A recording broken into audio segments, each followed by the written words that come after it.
अब हमारा पड़ोसी भी बीमार है, अब हम पड़ोसी के नाते उसकी मदद कौन करेगा बताओ? कौन करेगा? हम ही लोग तो करेंगे। कहानी से क्या मतलब दिया है, संदेश है आप लोगों के लिए कि पक्षी का भाव तोता से, पंछियों का भाव तोता से लिया। लिखा है कि बालाजी सरकार के बगल में एक खेत है, उस पर धान की खेती कराई गई है।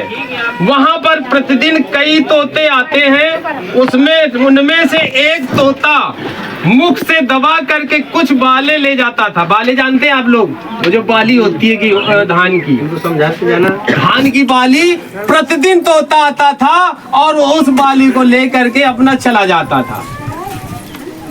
वहां पर प्रतिदिन तोता मुख में दबा करके कुछ बाले ले जाता, तो महंत जी प्रतिदिन उस तोता को देखते रहते थे। वो ये देखते थे हमारे गुरुजी कि ये तोता आता है, बाली तोड़ करके ये कहाँ ले जाता है, बस ये देख लेते। हाँ, महंत जी प्रतिदिन उस तोता को देखते, फिर कुछ शिष्य को भेजकर उस तोता को पकड़वाते हैं, फिर उससे पूछते हैं।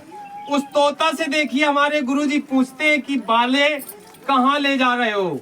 तोता ने उत्तर दिया, उसने कहा 2 कर्ज चुकाने के लिए, 2 कर्ज देने के लिए, 2 परमार्थ के लिए, कुल 6 वाले पेट भरने के बाद 7 ले जाता हूँ।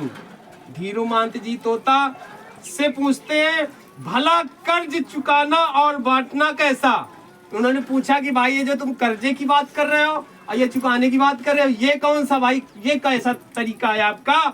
तो उसने जवाब दिया, वृद्ध माँ बाप हैं, उन्हें दिखता नहीं है, सो 2 उन्हें देता हूँ।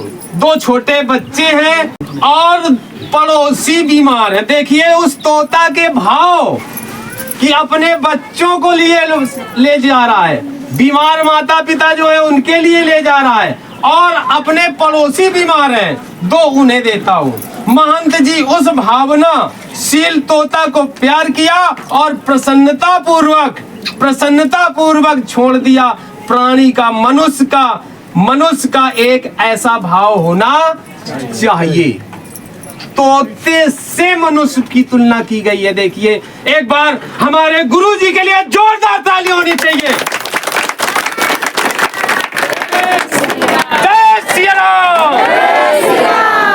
बताइए ऐसी आत्मा जिसकी होगी तो दुनिया क्यों खुश नहीं रहेगी? कितने शब्द अच्छे लिख करके उन्होंने एक तोता से हमारे जीवन में डाल दिया कि ये तोता तो कर रहा था लेकिन ये कर्म हमारा, ये कर्तव्य हमारा है।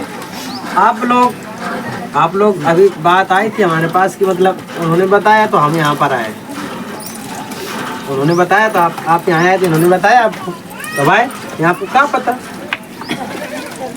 तो ये जीवन में हमारे 3 कर्म बहुत ही जरूरी हैं।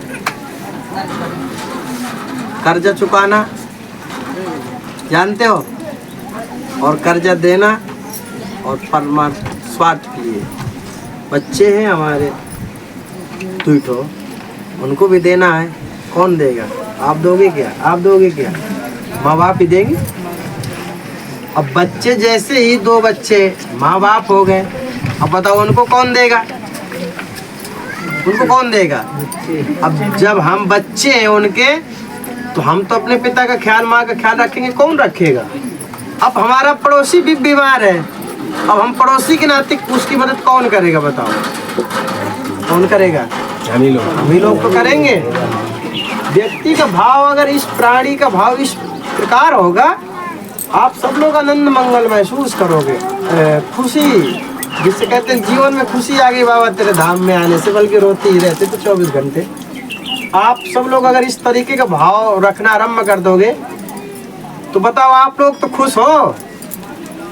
तो माँ बाप खुश होना चाहिए और बच्चे भी खुश होना चाहिए, और पड़ोसी अगर रुष्ट है तो भी हमारे जीवन में कोई खुशहाल का नहीं है। बताओ हम लोग, वो बेचारा रो रहा है और हम पनीर बना के खा रहे हैं, गलत बात है। सबको लेकर के चलिए। हमारा हिंदू धर्म, सनातन धर्म ये कितना महत्वपूर्ण सबक सिखाता है। अब इसको जीवित करना, जागृत रखना, ये हम लोगों के हाथ में है।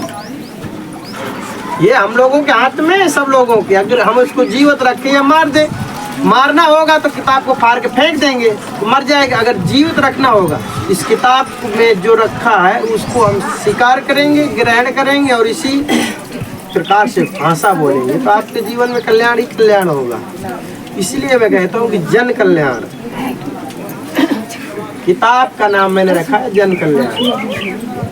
कितना सुंदर नाम है, आप बताइए है कि नहीं। जो भी इसको पढ़ेगा तो इसी का हो जाएगा, ये बात जरूर है।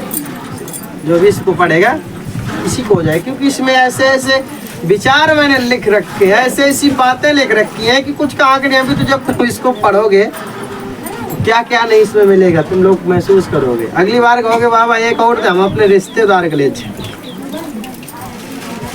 एक एक बात हम समझाते हैं, सिखाते हैं और उसको बताते भी हैं कि जीवन कैसा होना चाहिए, कलयुग की महिमा क्या है, कल्प वृक्ष की महिमा क्या है, ये सब अलग अलग प्रकार की महिमा है। ये आप लोग सोच विचार के काम करो। बस मेरा कहना यही है कि जैसे मैं आप लोगों को समझा नहीं सकता दिन भर 4 बार, आप लोग इसको ले जा करके स्वयं